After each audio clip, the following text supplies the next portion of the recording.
Baik, bismillahirrahmanirrahim. Assalamualaikum warahmatullahi wabarakatuh. Perkenalkan nama saya Faris Zulfikar dengan NIM A11 2021 13554. Pada video ini saya akan mempresentasikan untuk mata kuliah Machine Learning. Saya dari kelompok 4. Untuk topik kali ini adalah prediksi harga smartphone di pasar Indonesia dengan Random Forest Argesor. Pada latar belakang ini,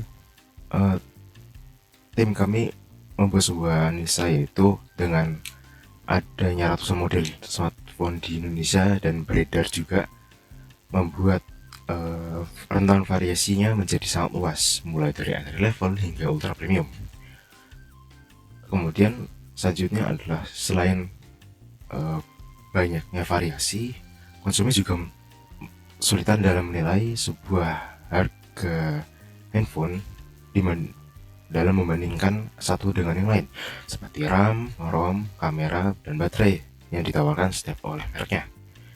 Kemudian di sini machine learning masuk sebagai sebuah jembatan untuk memberikan sebuah estimasi harga yang akurat dan efektif. Selanjutnya, tujuan project ini ada 3, yaitu membantu konsumen penilaian dalam membeli smartphone, memberikan referensi dan rentang berdasarkan spesifikasi perangkat, mendemonstrasikan penerapan mesin learning dalam kasus pricing ini. Dari semua itu akan dibangun sebuah web yang interaktif menggunakan Streamlit. Kemudian masuk ke dalam dataset. Dataset yang digunakan ini adalah dataset hp.indo CSV. Data ini menggunakan 5001 data dengan 9 kolom. Mereknya ada 7 yang digunakan dari rentang 2022 hingga 2026. Saya akan perlihatkan. Untuk dataset yang digunakan menggunakan data sintetis. Jadi data ini di-generate menggunakan code bernama generate.data Python. Seperti ini kurang lebihnya. Jadi untuk katalog merek ada Apple, Samsung, Xiaomi, Oppo, Vivo, Realme, Infinix. Jadi dari semua itu ada 7 merek yang sudah dijelaskan dalam presentasi sebelumnya. Nah, untuk fiturnya tadi ada merek, tipe kelas, RAM, ROM, ukuran layar, kamera, baterai, tahun rilis, dan menggunakan harga Indonesia itu dengan rupiah. Nah, kemudian kita kembali lagi untuk distribusi merek dan setiap dataset yang digunakan di sini cukup rata antar data, jadi tidak ada data yang cukup mengungguli satu dengan yang lain setiap mereknya. Distribusi kelas produk juga sudah dijelaskan seperti di awal. Ada mid-range, entry level, flagship, dan ultra premium. Kemudian untuk alur metodologi yang dipakai, saya akan langsung ke dalam pengolahan datanya. Untuk tim saya sebenarnya menggunakan Jupyter, tapi saya import ke dalam Google Colab untuk memudahkan saya dalam membacanya. Untuk alurnya di sini ada import library, load dataset CSV, menggunakan eksplorasi data analis atau EDA, per-processing dan pipeline, training menggunakan random forest yang sudah dijelaskan di awal, evaluasi model, kemudian nanti akan disimpan dalam model dan metrik, lalu akan kesimpulan.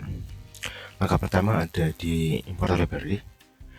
Di sini library yang digunakan dalam pengolahan di sini cukup penting karena semua data akan diolah dalam satu notebook ini, nanti akan digunakan sebagai model yang bisa ditampilkan dalam Streamlit. Di sini untuk library ada Pandas, NumPy, Matplot, Seaborn, Pickle, dan Warning. Kemudian langkah selanjutnya setelah semua itu dijalankan, semuanya nanti ada library berhasil diimport. Saya akan sambil jalankan juga. Kemudian untuk langkah selanjutnya ada load dataset. Di load ini menggunakan Google Drive sebagai menghubungkan data dengan Google Colab-nya. Saya akan hubungkan dulu sebentar.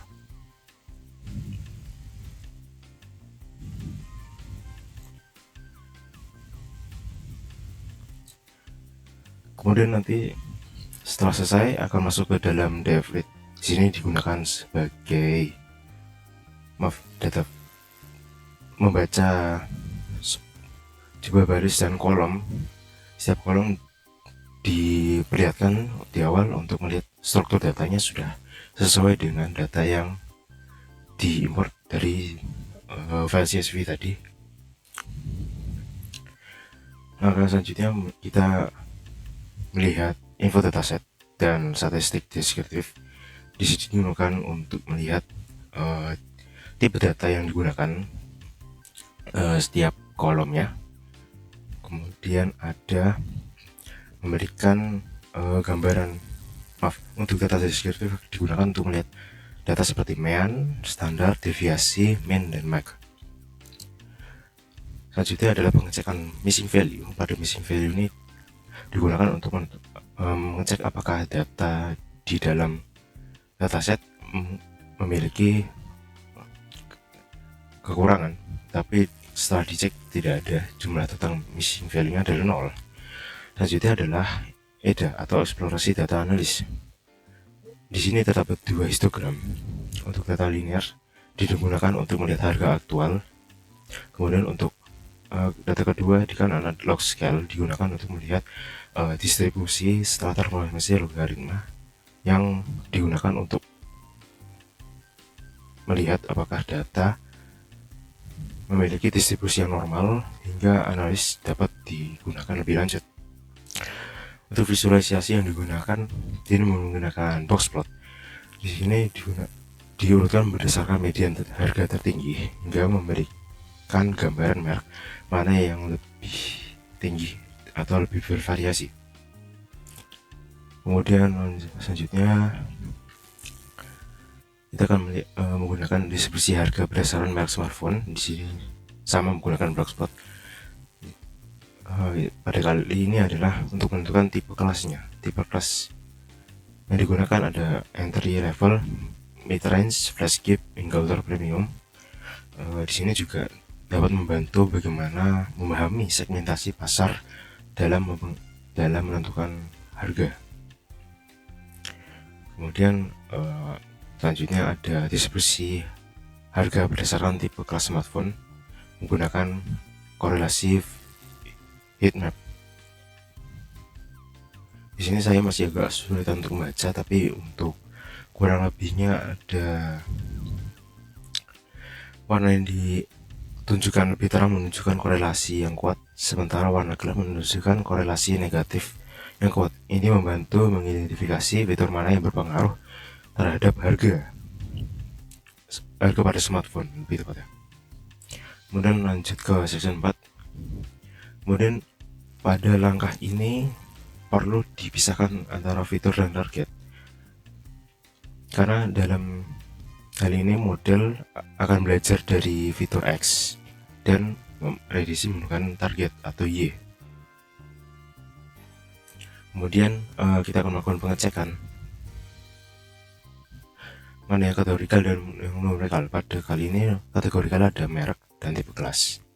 Untuk numerikal ada RAM, ROM, ukuran layar, kamera, baterai, dan tahun rilis. Kemudian untuk fitur kategorikal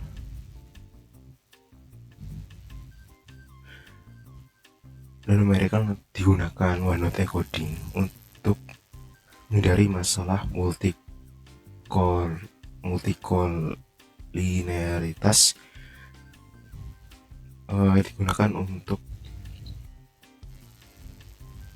menangani kategori baru yang mungkin muncul di dalam pengujian.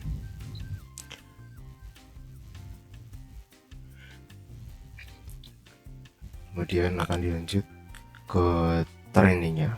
Training ini menggunakan pemisahan, dan kalian menggunakan 80 data latih dan 20% data uji. Pembagian ini pastikan model dilatih pada suatu dataset dan dievaluasi pada data yang belum pernah dilihat untuk mengukur kemampuan generasi model. Nah, selanjutnya kita akan men-training model yang digunakan, yaitu random forest. Kemudian setelah dilatih akan dilakukan prediksi pada data. Kemudian di sini setelah dilihat data aktual, prediksi dan selisih dapat dilihat dari dalam tabel ini.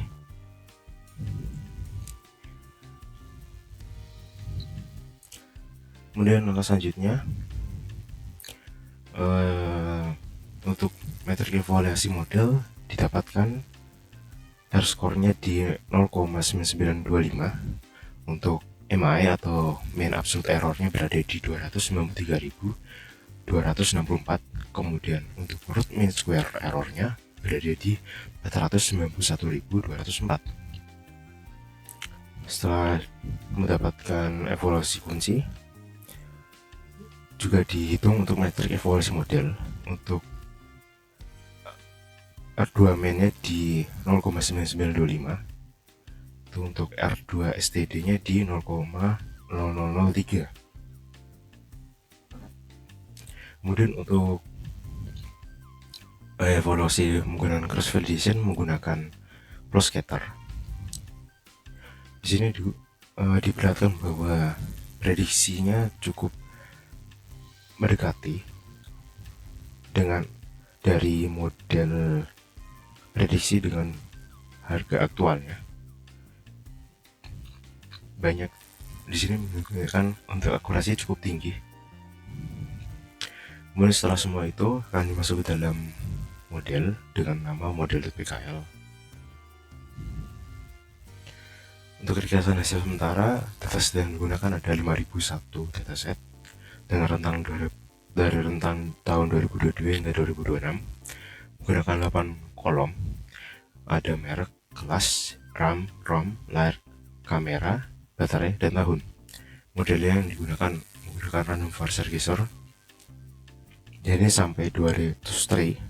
Untuk R2 score di 99,54, menunjukkan bahwa model memperlihatkan cukup akurat, sangat akurat. Untuk mean absolute error-nya di 247.138.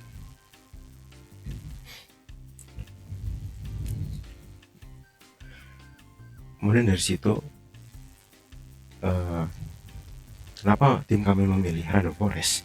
Karena di random forest memiliki pohon keputusan yang cukup besar. Pada kali ini sampai 200, membuat model ini memiliki akurasi yang cukup tinggi terhadap prediksi harga smartphone. Kemudian untuk hasil evaluasi model seperti tadi, untuk R2 score cukup akurat di 99,26, menunjukkan bahwa untuk hasil evaluasi smartphone prediksi cukup akurat. Kemudian mean absolute error di 293.249, root mean square di 491.429. Kemudian untuk aplikasi prediksi smartphone, saya akan alihkan ke stream data langsung. Untuk tampilan awalnya seperti ini kurang lebihnya. Untuk smartphone seperti yang sudah saya jelaskan di awal, terdapat 7 merek. Saya akan mulai dari misalkan Apple. Tier-nya di paling tinggi, RAM paling tinggi juga 512 dan tahun 2025. Saya akan masukkan untuk inputan yang lain.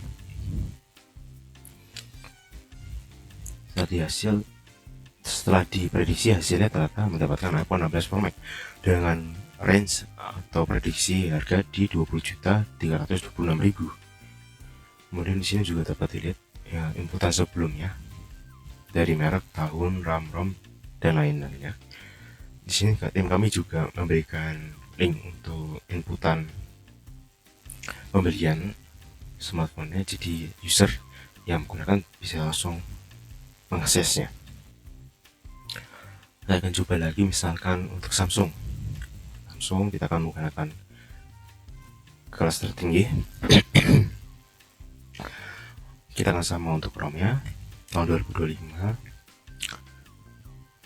Kemudian kita akan lakukan analis dan hasilnya berada di Galaxy S25 Ultra dengan harga prediksi di 17.930.000. Kemudian sama seperti sebelumnya, spesifikasi detailnya juga bisa dilihat, dan link untuk pembelian di tokonya bisa dilihat, dan bisa dipencet langsung. Saya akan contohkan. Jadi akan langsung ke webnya langsung.